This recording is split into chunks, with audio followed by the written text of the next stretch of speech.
We are live. Happy Halloween, Nina. Happy Halloween! Welcome, everybody, as you're joining here.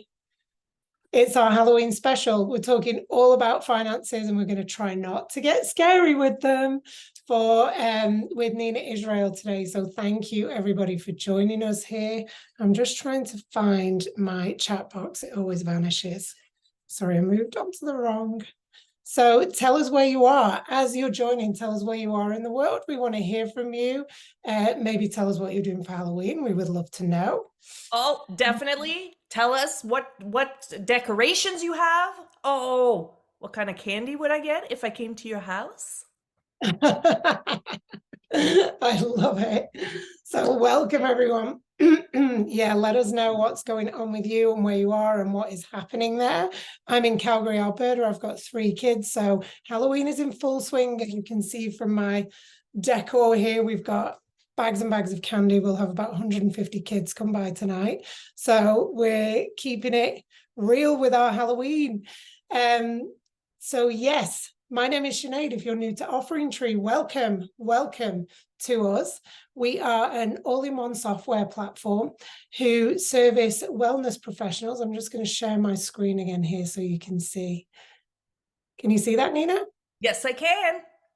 So if you're a wellness professional and somebody wants to know more about your business, what's the first thing they're going to do? They're going to search you up online. And when they do, if you're an Offering Tree customer, they're going to find your website. They're going to be able to book into your offerings. They're going to be able to pay for your offerings, follow you, learn more about you, sign up for your emails, sign up for your lead magnets, even log into your online classes and see those if that's your jam. So that's what Offering Tree does. We're an all-in-one software where everything you need were built by wellness professionals and for wellness professionals. And we're so glad to have you here today. So there will be discounts and links coming throughout the call today. Nina's going to take it away and talk all about finances in a minute. And I'll be here in the background for Offering Tree, just keeping an eye on the chat. If you have any questions for us live in the call, let us know in the chat. If you have any questions in the replay, there's a box somewhere around your screen that lets you ask those questions. And if you don't see it, you can email us anytime at hello@offeringtree.com and you will get a real fast live response from a real person. We would love to hear from you. So I'm going to take this share away and let's take it over to the chat and see. I wonder if the chat's working. Can anybody mention in the chat to let us know that it's in there, that you're here? Oh, here we go. Here we go. Richie from Dublin. Oh, yay. Ooh, I wonder if you win from like furthest away. I'm so curious. Hi, Dahlia from Oakland, California. Yoga teacher and massage therapist. Oh my gosh. Oh, Deanna from Dallas. Hello. Hi, Oh, Deanna. this is so nice. I hope everyone else is dressed up too. Otherwise, Sinead and I are going to feel silly. We got Kate from South Jersey outside of Philly. Regina from Vermont. Yakov from Hudson Valley, New York. Oh, this is great. Jackie from England. Excellent. Okay, so while we are doing this, please keep telling us where you're from. I am going to share my screen. So I will always start by saying this. With me, it is never a question of if there'll be technical difficulties. It'll only be a question of when. So everybody just be prepared. I love it. All right, let's see. Take off my hat. I'm going to stop being a witch now. You were never a witch. All right. Are we looking at the presentation? Yes. Okay. This is awesome. Okay, you've got chat. I'm going to see if I can bring it up. Excellent. Excellent. Because we're going to be asking some questions. So hopefully we can get some participation. Welcome to Demystifying Finances for Yoga Entrepreneurs. My name is Nina, and I will be your chef for today, which I just realized, Shanae, I don't know if I chose the right costume because you might think we're cooking the books, which is not a good thing. So, okay. But let's continue and see what we can do. So, number one, I am so happy to be here. Thank you so much for being here, especially for being here live. What I would love to ask, if we can throw in the chat, what brought you here today? What are you hoping to learn? So just feel free to drop that in the chats, because I want to make sure that we cover any and all topics that you might be interested in specifically. If nobody responds, then you're on this journey. Get ready. Seatbelts in, get ready for the ride. Okay. Another question for the group. Can you please tell me what is the first word that pops into your head when I say the word money? Okay. Thank you. Thank you. Yakov, I don't know if we're going to be talking about integrating Offering Tree with QuickBooks, but we can maybe circle back to that at the end. Thank you. Okay, so anxiety, hustle, abundance. Yes. Yes. So do we notice money is hard to get? Do we notice that there's many different words and very different ends of the spectrum? Well, I have asked hundreds of business owners to tell me what is the first word that pops into their head when I say money. Deanna, disorganization, good one. These were some of the answers that I got. I got freedom, I got success, I got security, I got responsibility, I got necessity, I got problems, I got evil, I got happy. Like, how can you possibly have one word that can describe so many different ends of the spectrum? What is it about this one word that just gets us? Well, what it is that word is one part of our financial wellness, our financial well-being. And how we feel when it comes to that word is going to define how calm we are when it comes to money, how in control we feel when it comes to money, how we react in this relationship. So let me ask you, what is financial wellness to you? If you had to define financial wellness, what would you define that as? And feel free to drop that in the chat. And while you guys are thinking about that, I'm just going to go over our goals for this session. So in the next 45 minutes, Kate, I love that. Sustainable and balanced life. Deanna, freedom and choices. Yes, yes. Freedom from debt. Excellent, excellent. So our goals for this session, we're going to look at the three major components of financial wellness. We're also going to identify some money myths that we've been led to believe, and we're going to discover a path that we can follow to increase our financial confidence. This is how we can demystify the finances in our building. Yakov, keeping a finger on the pulse. These are great. Richie, getting fairly compensated for the time and energy you give as a teacher.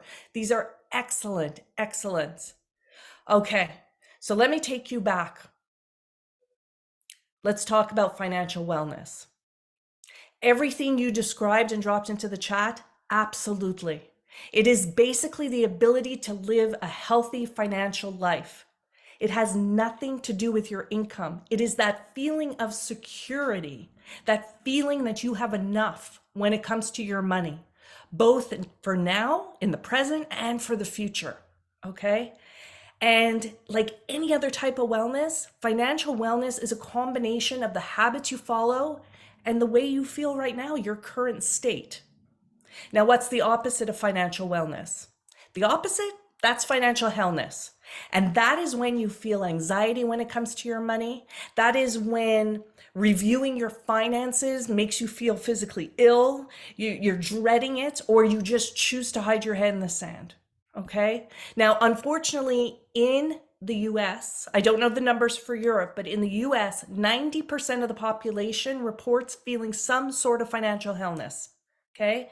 5 years ago, that number was half that amount, less than 50%, closer to 40, 45%. So what caused it to spike? What changed? Well, summer of 2020. We are deep into the effects of COVID, and so many of us are stressed when it comes to money. So here's what happens. I decide I want to help. I'm a money person, right? I'm going to help. So what do? I post the following on social media. Financial literacy, financial transparency. The sum of those two, that's financial wellness. I'm thrilled. I figured it out, right? That's it. If you have both of those, then you're golden, right? Problem solved. There we go. We're done. No, I was dead wrong. Dead wrong. So let's look at this. Yes, lack of financial literacy and the lack of financial transparency, absolutely, they do contribute to us not feeling financially well. But there is a third part to this. Something was missing because the people I work with are very anxious when it comes to money. They're nervous, they're scared, they're intimidated. There is another component missing, and it's your money story. Why is this important? Well, number one, we've all got them. So what are these money stories?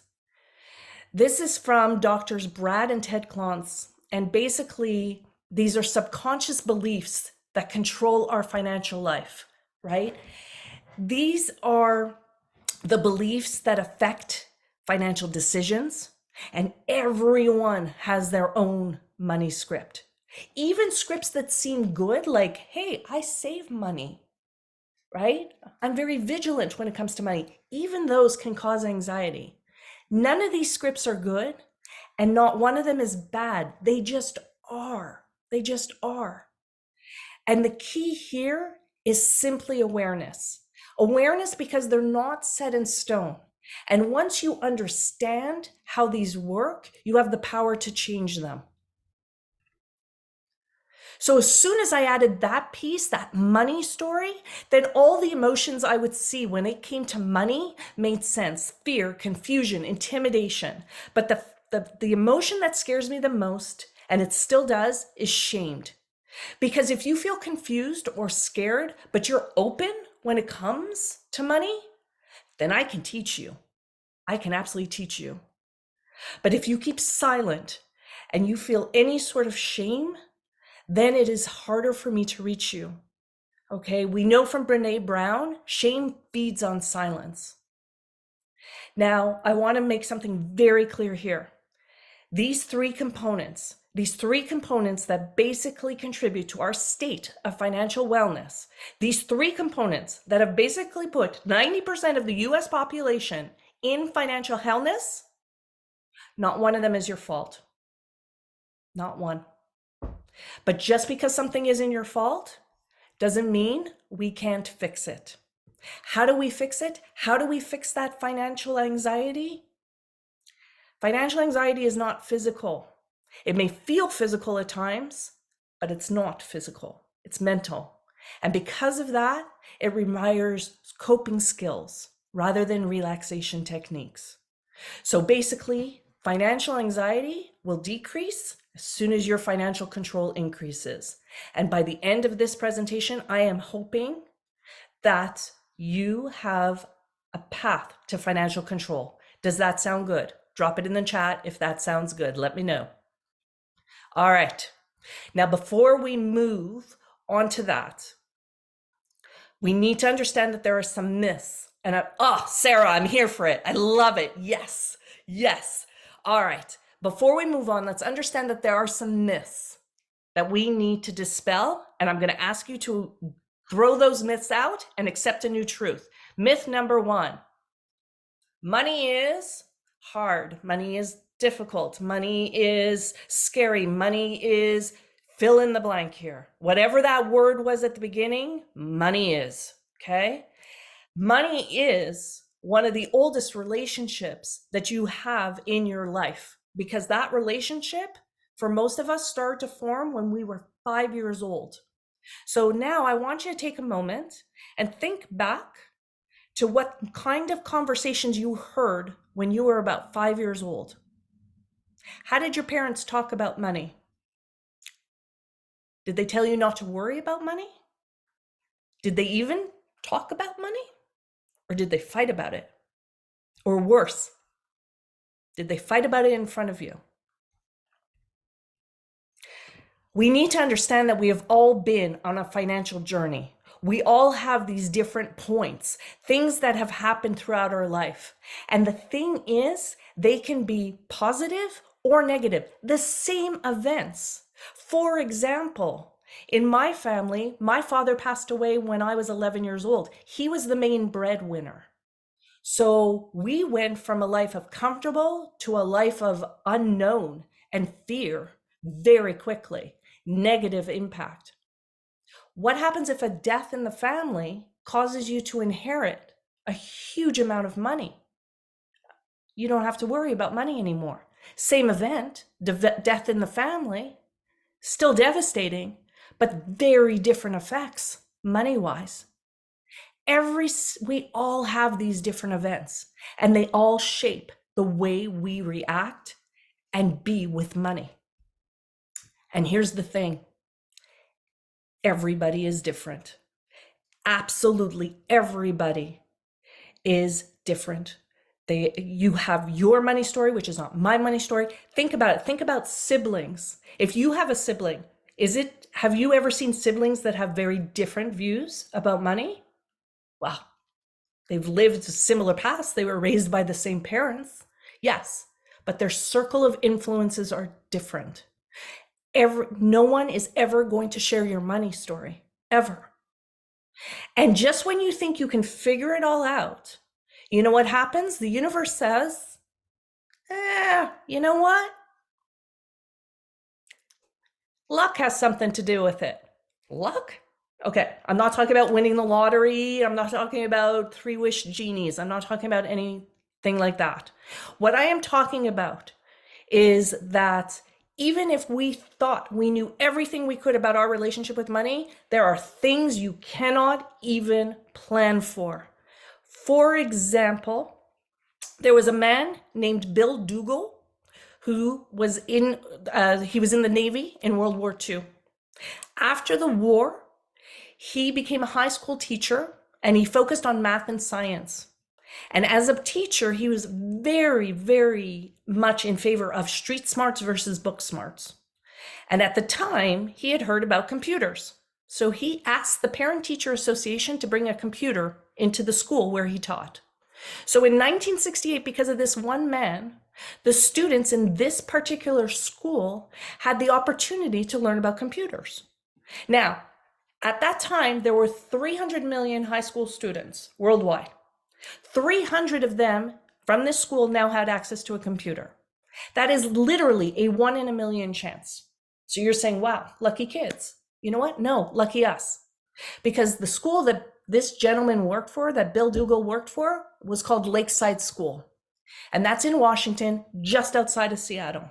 And in 1968, Lakeside School was the only school in the world that had that computer and a student named Bill Gates. What are the chances? What are the chances? It's actually school Bill Gates and Paul Allen went to. Now, look, clearly Bill Gates has more than just luck working for him, right? But we've got to understand that all of these things that aren't in our control affect us when it comes to money. So no wonder we have a zillion different definitions of this word. So what I want you to think of is that when you are working in your business and you are dealing with money, you need to take into account that sometimes that 5-year-old child is sitting right beside you, acting as your CFO. Any questions here? Because I'm going to keep going. I need you to throw out these myths. So that was the first one. The second myth, we're not allowed to talk about money. Who invented that one? You know who? 200 years ago, British society decided it was not sophisticated to talk about money. So they stopped talking about money. They said, oh, it's socially awkward, okay? So the people who had the money decided, you know what, we shouldn't talk about money. Now, the other end of the spectrum, the poor also refused to talk about money. Different reason. They were worried that someone was going to steal what money they had. So you had two ends of the spectrum, hundreds of years ago, that decided we shouldn't talk about money. No, we should talk about money. We absolutely have to talk about money. I'm going to throw something out. Why don't we talk about money? Why is it so hard? Well, you know why? I want you to ask yourself, where do I spend my money? If you want to know what's important to someone, look at where they spend their money. Sometimes you might not even know where the money goes. Accounting is not the hard part in your business when it comes to money, okay? It's not. It's being accountable that's hard.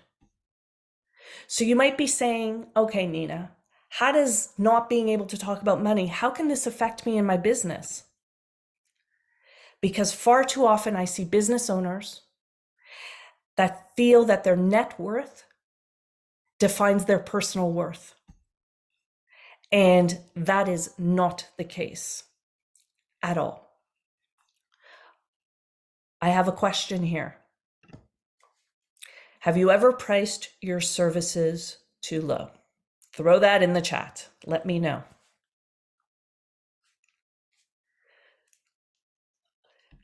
Yes, 100%, Deanna. Always. Yes, yes. Drop-in rate too low. Yes, Sarah, we can look at that. Rachel was a professional, okay? She was a professional that trained other professionals. So, and you can put her in any profession. So in this case, she was a groomer, but picture this as a yoga studio owner or a yoga teacher who does trainings, okay? So you're training others. So with Rachel, she trained these other people, and then she watched how the people she trained raised their prices, and she wasn't raising hers, okay? When we dug deeper into what was going on, as a child, Rachel always heard phrases like, we can't afford it, we don't have the money, we can't spend money on that, it's not worth the money. Now think about it. As a child, that's all she's hearing is they don't have the money, and it's not worth the money. Well, as that child grows up, what she's hearing is, I'm not worth the money. You are worth the money. You are absolutely worth the money. So at this point, the studio owners and yoga instructors will say to me, I can't outprice myself because of my competition. Your competition is not your competition, okay? I want to present a different way to think about your competition. Welcome to the 5 stages of competition. Now, the first stage of this is there's no point in competing with that. So these are the people who have given up before they've even tried. Oh, I can't do that. There's no point in competing with that. That is a very, what is the word? It's a very hopeless attitude. But then sometimes you move to the next level where it's more of a, how am I supposed to compete with that? Now, these are the people who don't see their value, right? They might blame others, right? So they'll just do enough to get by. The third level is, I can compete with that. So now they're starting to recognize their worth, but they're in it for themselves. And they'll only work with others when they feel they can benefit from it. So they'll always talk about my offerings, my company, my services, right? But now What if it was more, we can compete with that? This is where you're now working in a team. For the studio owners, this is where everyone is holding each other accountable. You're working together to defeat the competition. You share values. You share info freely throughout the network. Everyone is working together to defeat the common enemy, the other one. So let's say this would be like Ford versus Chevy, Pepsi versus Coke, these kind of weak teams, right? I want to propose something else to everybody here or watching the replay. I want you to take this attitude. We have to compete with that. These are the people who are making history because the enemy is bigger than anything else. I once, and this was around Christmas time, I received a call from a studio owner, panicked because a new studio was opening up near her. She was a mess. Now, when we dug deeper, the studio was at least 2 miles away from hers. Number 2, the modality was completely different. Number 3, her audience would not like that studio's offering at all. So instead of seeing another opportunity for people in the community to get the movement, to get the what they needed, the wellness that they needed from this other studio, and reaching out to partner on how can we help our community as a whole, she saw them as a threat. For me, people in the financial industry, people who coach people in our industry, in health and wellness about money, they are not my competition. They are helping me beat my competition, because my competition is people who are scared of numbers. My competition is intimidation of numbers. My competition is financial illiteracy, and I need all the help I can get.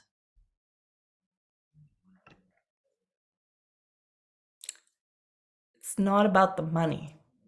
It's about what the money can do. So money has energy. And you have value.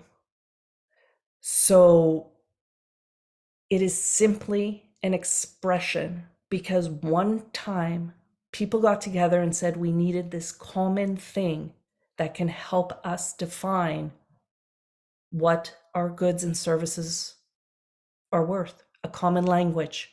That's it. That's it. So when you are looking at your finances, bringing it all together, okay? When I see people, even the best, who are measuring their numbers, who are analyzing their numbers, who are using their numbers to make decisions, who are then acting on these numbers, the one thing I ask them, please, to never, ever forget: the goal. When you are setting financial goals, everyone is very quick to say, I want my revenue to be $1 million. I want to ask you to do something different. I want you to add 2 words whenever you are setting financial goals. I want you to add the 2 words, so that. If you want to earn $1 million, that's wonderful. So that, why? So you can retire at age 65. So I want to earn $1 million so that I can open another location. I want to earn $1 million so I can travel and spend more time with my family. Without those 2 words, without that so that, we are racing to get somewhere as quickly as we can, and we are forgetting your direction is always more important than your speed, as long as you are on the right path. Please throw in the chat, what is the goal of your business? Why did you start your business? Why do you continue your business? What is that goal? Help me understand. Let's see, what kind of goals have we got?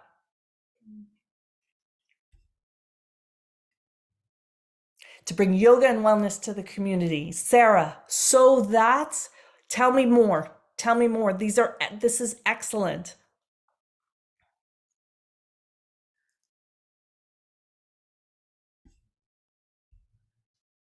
Okay, I'll give you guys, please continue to drop goals in. I'm going to keep going. Myth number 3. This one I hear a lot. I'm not a numbers person. Most of us didn't learn about money in school. Who learned about money in school? Did anyone?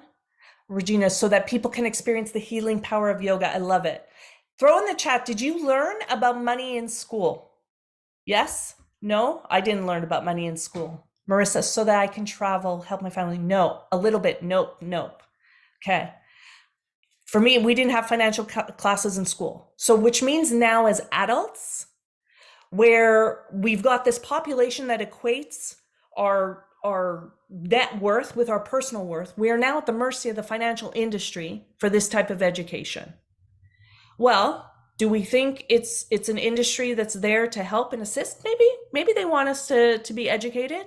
Maybe they don't, right? Because sometimes I find people use fancy language when they're talking about money. I don't think it's necessary.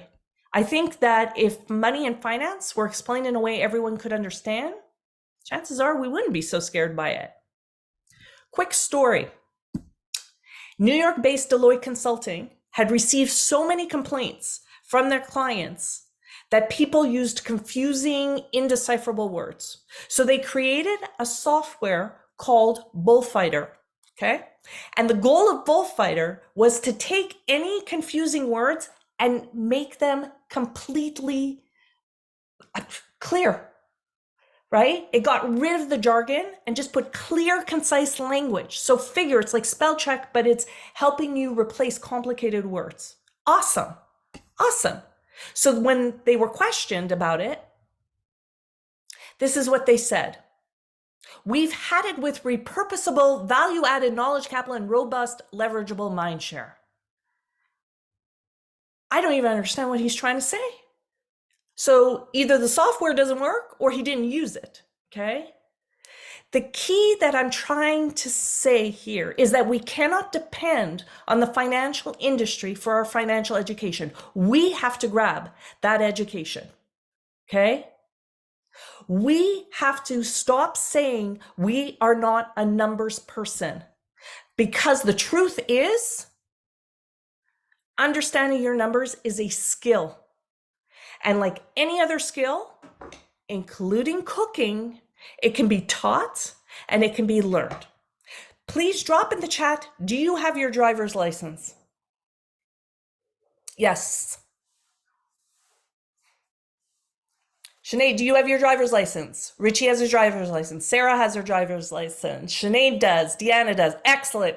Okay, so are we experts at driving? We've been driving for a while, would you say? You're skilled at driving? Okay, I'm going to assume yes. So given everything you know about driving, I have a question for you. Very technical question. So we're my drivers. Does anyone believe this baby knows how to drive? Dressed. Baby's dressed to the nines like he's driving. He's got the 2 o'clock hand position. Do you believe this baby knows how to drive? When you were born, did you know how to drive? No, you learned it because you wanted to understand how to drive so you could drive. It's the same thing with your finances. We just need to learn it. How do we learn it? How do we empower ourselves? Are we ready? First of all, any questions? Because we're going to get into it now and we're going to go quick. How can we demystify? Are there any specific questions to this point? Are we ready to figure out how to understand our numbers? Drop in the chat. Let's hear it. Are we ready for the path to financial? Yay, Deanna's ready. Okay, so we all believe that understanding our numbers, we can learn this. It is a skill. The path to financial wellness in your business consists of these 5 points. Money mindset, which we just covered, is number 1. We need to understand that there is a relationship there, okay? From there, we are going to look at cash, are financial statements, KPIs or key performance indicators, and budgeting and forecasting. Now, very important thing that I want to stress on this path. If at any point on this journey, and it is a journey, okay? It's not a sprint, it's closer to a marathon. It is a journey. But if at any point you feel uncomfortable or you don't feel ready to move on to the next step, you pause. You pause until you do feel ready. It is okay to pause, which means if you are working on your money mindset, you work on your money mindset and you pause on everything else. Okay? Because it's much better to pause than to choose the path of avoidance. Okay? Because if you choose the path of avoidance, you're always going to feel a little bit financially anxious. You're never going to be as successful as you could have been. Or someone's stealing from you. And I'm not going to let that happen. She says in a chef's hat. I'm wondering, how seriously can you take a money girl if she's sitting in a chef's hat? Well, let's talk about this. Cash flow. I once worked with a business owner, and he contacted me and asked about payroll reports and said, what kind of payroll reports should I look at? And I said, what do you mean? Because he had employees for quite some time. And he said, well, I never really see the payroll reports. And I said, you're not signing off on payroll before it goes to the bank? And he's like, no. I said, who does your payroll? And he said, my manager. And I said, your manager's stealing from you. And he was like, oh, no, she's been with me forever. No. I said, she's stealing from you. I said, contact your bank. And he did.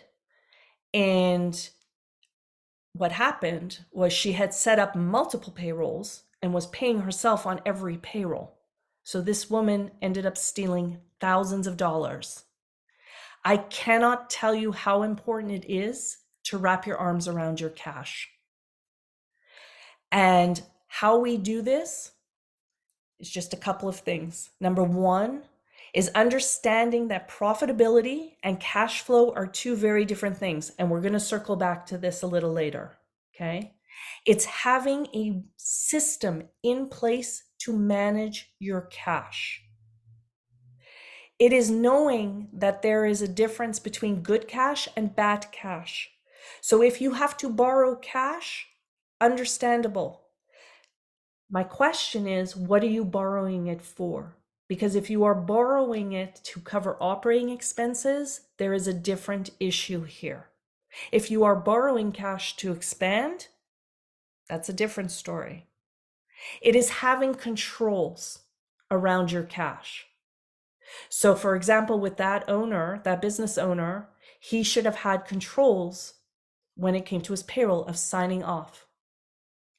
It is being able to forecast your cash and look into the future and see that if you're going to have a cash problem, you know it now, not the day before.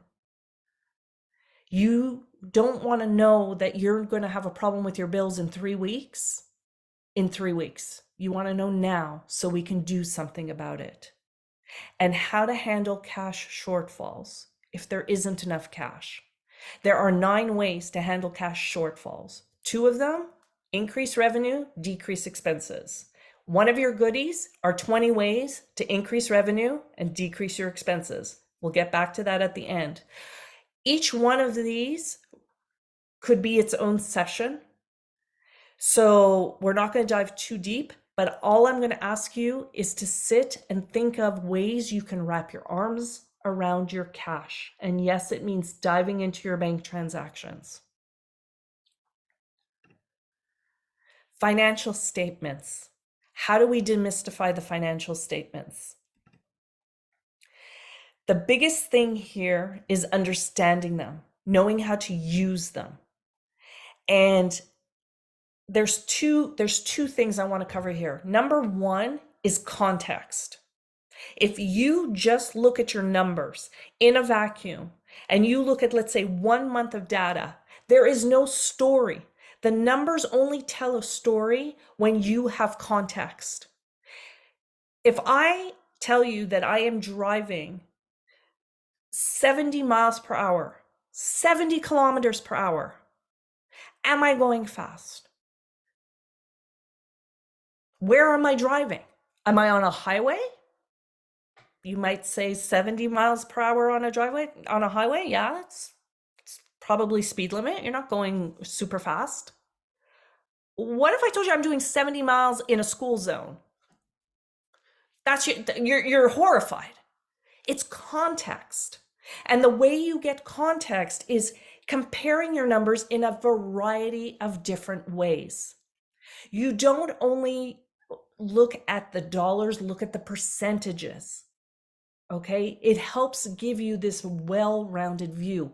When you are studying numbers, you are looking for patterns among them. You're looking for variances. What's different? You're looking for what looks unusual. Is that right? Did I really spend that much? Why? Why? You are constantly asking yourself why. You're comparing different time periods, right? You're comparing different years.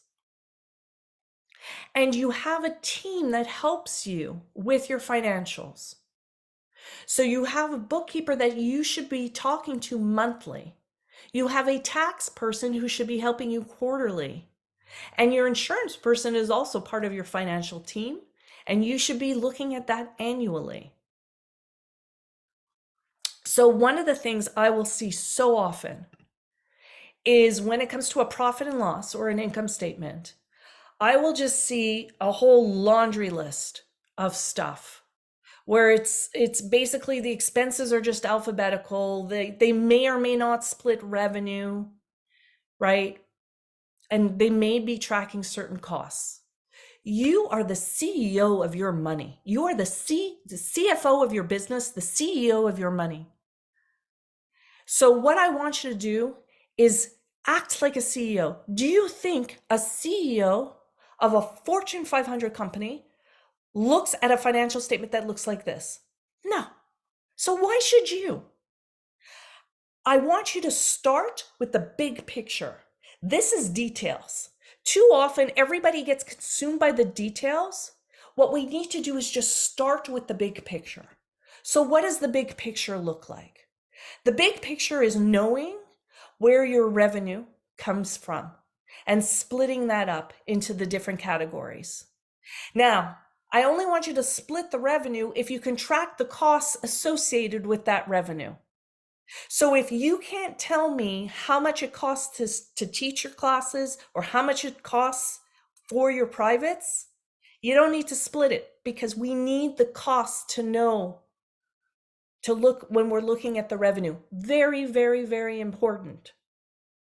And then when it comes to your other expenses, 4 categories. When it comes to your operating expenses, sales and marketing, how much does it cost for you to market your business?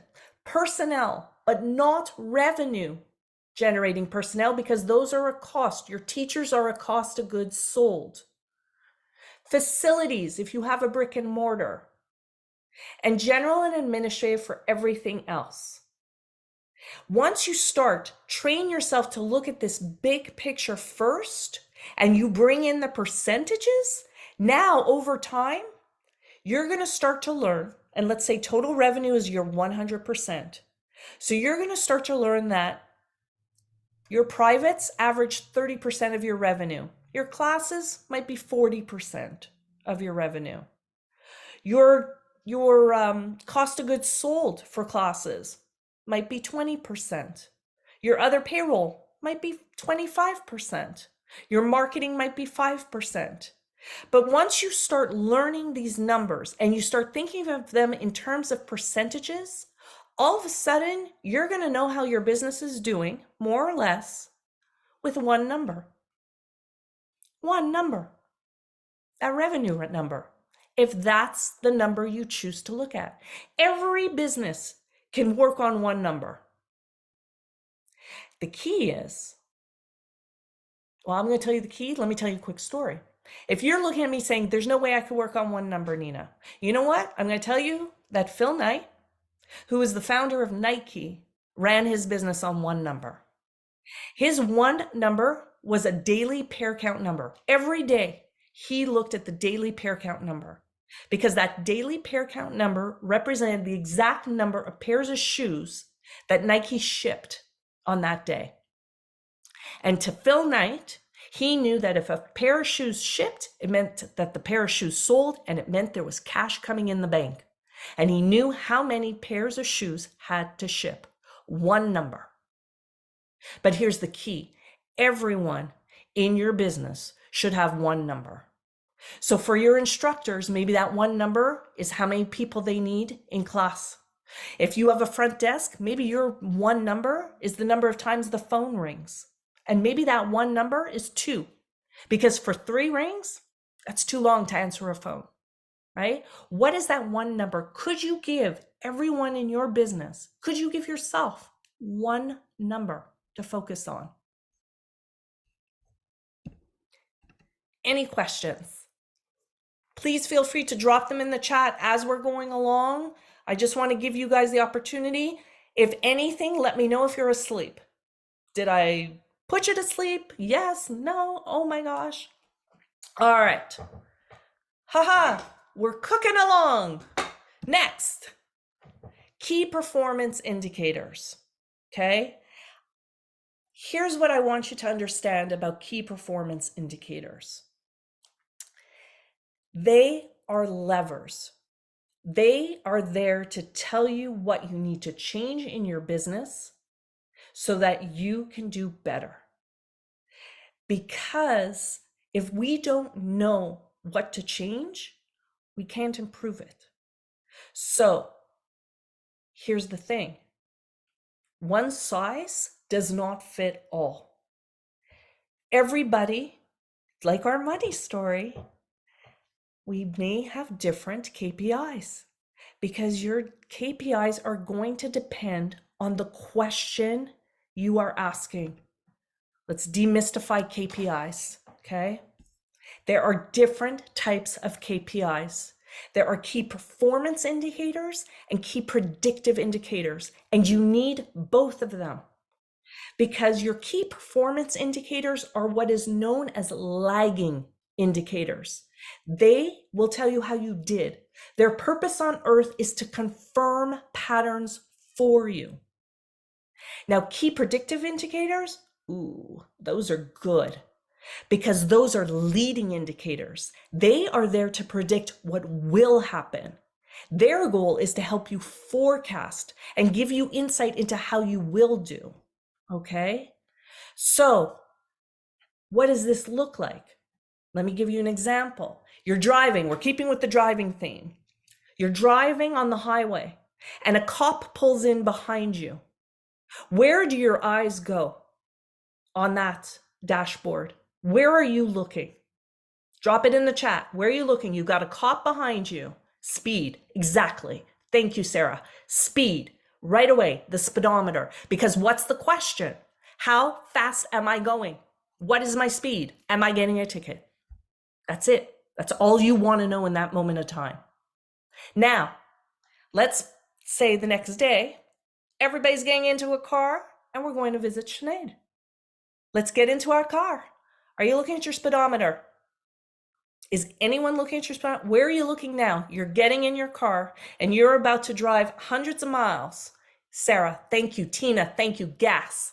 You're looking at a completely different metric because you need to know how far you're going to get on your road trip to Sinead before you're going to have to stop for gas. 2 different questions, 2 different KPIs, right? So you're to understand leading and lagging. The lagging indicator in this example is the speed. We were already going that speed. We're looking in our rear view mirror. The gas is a leading indicator. We're looking ahead. We're making plans. I'm going on a road trip. Tell me how far I'm going to get, okay? So your KPIs are not written in stone. You are allowed to change them.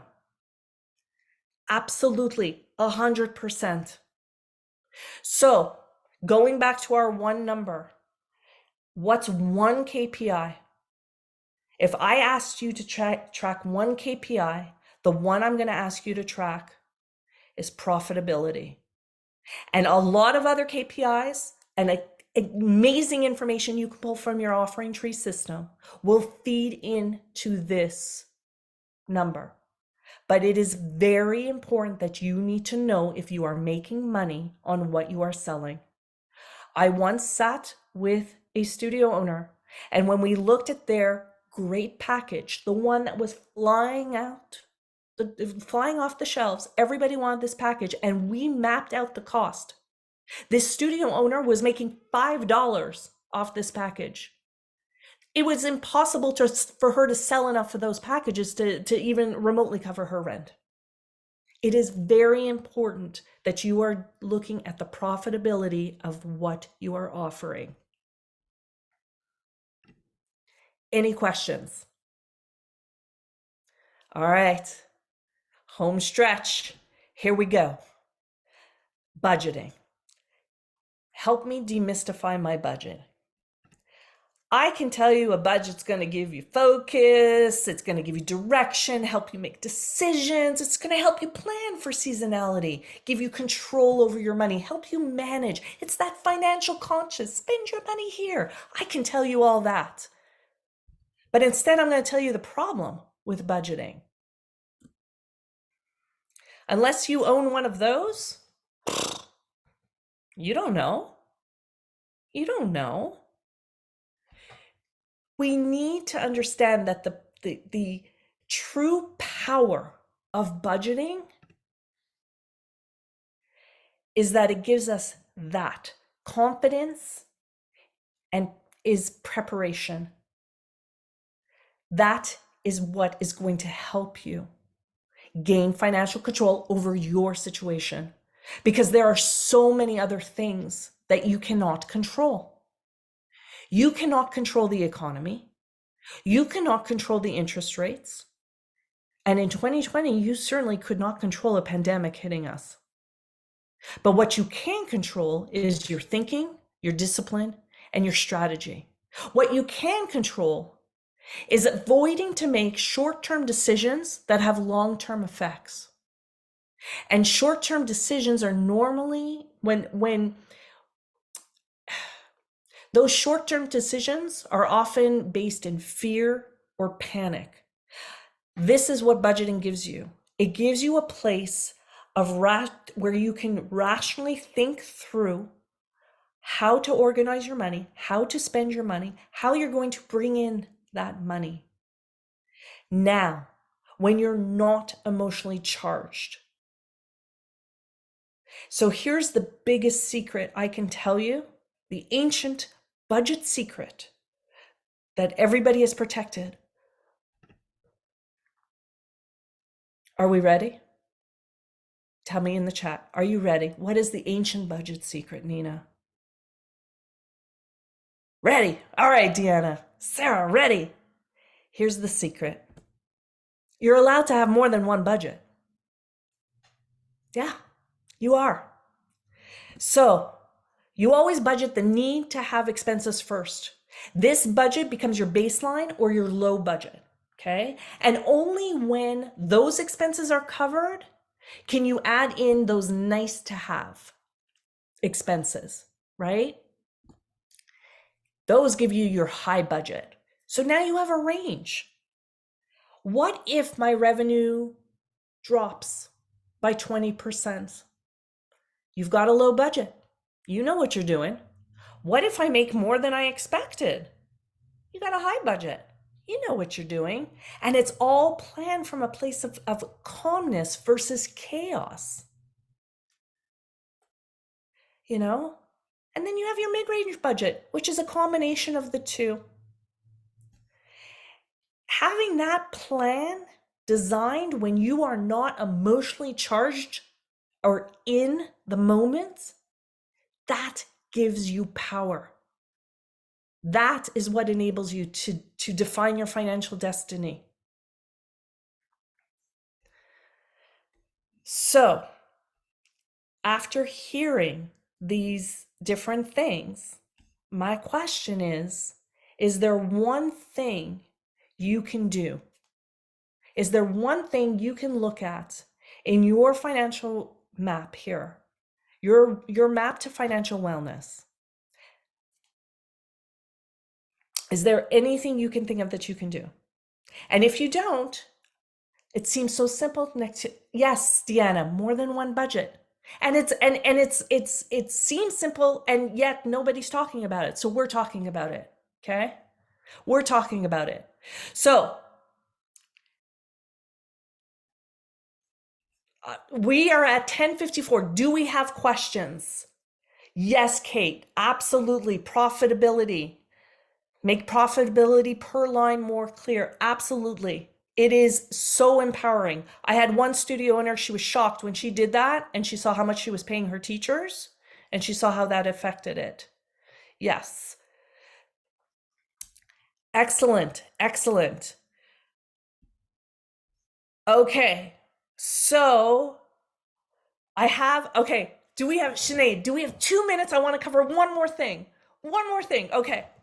But if people have questions, throw them in the chats and we will absolutely get to your questions. Plus, I have a bunch of goodies to give you. So you've got to stay till the end. I've got 5 more minutes. Okay, here we go. How do you know what to spend on? How do you know? Okay. This is the thing that I've noticed with business owners is that we believe an unimportant expense is urgent. And if you're not sure if an expense is important, here are some questions you can ask yourself. Is it bringing you new clients? Does it help you keep your current clients? Is it saving you time so you can work on those first 2? Is it contributing to your goal? Is it contributing to your future growth? Okay? If the answer is yes, then is it the most cost-effective solution? Look, if you have a studio and you are hot yoga and your heating system breaks down, that is important, that is urgent, you spend the money, right? But if you have something where it's like, oh, you know what, I want to go to this conference, it's important, but it's not necessarily urgent, then we budget for it. And if it's not urgent, and it's not important, let's revisit why we're spending money on it. So I want you to always look at your expenses in those 2 ways. So going back to one thing you could do, could you look at your expenses and sort of use this matrix to compare and see where maybe you're spending money that can be adjusted?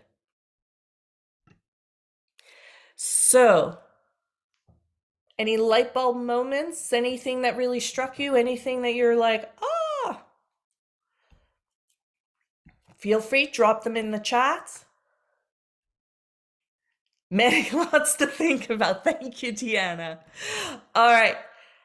My contact information, Sinead, you are going to send stuff out afterwards, correct? Okay. I want to tell you about some free gifts. This is my thank you. This is for anyone who is unsure of what they can do next, okay?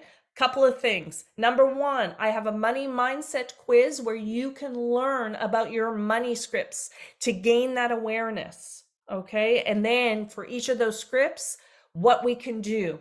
So if you fall into the avoidance, there are ways we can deal with it. Okay. Do you need a sample chart of accounts? Do you need to know what those accounts are that fall into those categories, how to group them? We've got you covered. We're cooking. 20 tips to increase revenue. I need more money, Nina. I need to bring in more money. Gotcha. 20 ways to cut expenses. We went through the matrix, but is there a checklist? Yeah, there is. And if you're unsure or you need a little more help, free 20-minute session with me, and we will figure this out. We will absolutely figure this out. So, Sinead, thank you for dropping stuff in. Thank you, everyone, especially everyone who stayed till the end. We've got a minute to go, and just thank you, thank you, thank you, thank you, Sarah. Thank you so much for being here. Amazing. Richie, you're so welcome. Deanna, thank you. I'm so excited for you guys to be here. And I forgot to take the costume off. No, I love it because it would have made no sense with the we're cooking. What are you going to We're cook? cooking. I love it. This was fantastic. Yes. Sorry, I will be sending the links out by email. I'm going to get the replay ready for everyone and hopefully get it out this afternoon while we've still got a bit of a Halloween theme going. And thank you everybody for being here. But most of all, thank you, Nina. There was so many learning points. I was busy making my notes for the replay email. It was awesome. And I wanted to address two things. Richie, you had asked about Offering Tree integrating with QuickBooks. I'm going to include that in the replay email. There's a way that you can download CSVs and upload them through Offering Tree and through Stripe. And somebody else had mentioned that they need help with their studio. And I know our next webinar, Nina, is with Michael J, your friend Michael J, who is talking all about the intro offers, which can be really good for helping studio. Huge treat, huge treat. Sarah's Sarah, you know it. Huge resource for this industry. Love it. Yeah, so we've got Michael J coming in on November 16th. And thank you again, Nina. This was amazing. And thank you, everyone. Please, I just want you to realize money does not have to be hard. Finance can be fun, and financial wellness is essential. And you're not alone. Keep on cooking. Keep on cooking. With that. Happy Halloween, everybody. Happy Halloween. Thanks, everyone. Bye-bye.